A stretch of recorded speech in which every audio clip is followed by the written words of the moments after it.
Komisioni për Edukimin, Shkencën dhe Sportet ka shtyr diskutimet për rendin e ditës për shkak të mos prezencës në sallë të ministres së Arsimit Mirela Kumbaro. Një muaj nga nisja e vitit të ri shkollor për sistemin parauniversitar, në këtë seancë të SHN-s ishte parashikuar të diskutohej për masat e marra. Zëvendës kryetarja e Komisionit e Viskushi kërkoi zhvillimin e punimeve pavarësisht mungesës së ministres Kumbaro, ndërsa anëtarët e opozitës ngritën shqetësimin e sigurisë në shkolla. Kemi rënë bashkë dakord që në seancë dëgjimore të jetë e pranishme domosdoshmërisht Ministria e Arsimit. Ne si majorancë mendojmë që t'i japim edhe pak kohë dhe shumë shpejt ne ministren do ta kemi edhe për masat e vitit të ri akademik, edhe për buxhetin që është duke mbërritur në Kuvendin e Shqipërisë. Gjendja në cilën ndodhet arsimi sot kërkon ministren e arsimit të jetë prezente.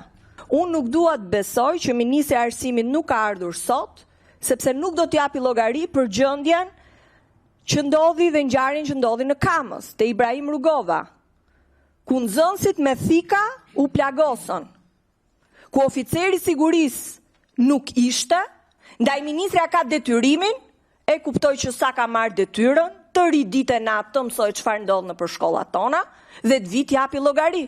Kryetari Luciano Bocci nuk e pranoi kërkesën e mazhorancës për të vijuar mbledhjen, duke konsideruar shkelje të rregullores. Nuk marr përsipër që të vijojë një mbledhje e cila shkon përtej neneve të rregullores dhe përtej neneve të kushtetutës. Pritet që në ditët në vim të caktohet një tjetër datë seancë dëgjimore, ku të jetë e pranishme ministri i Arsimit Mirela Kumbaro.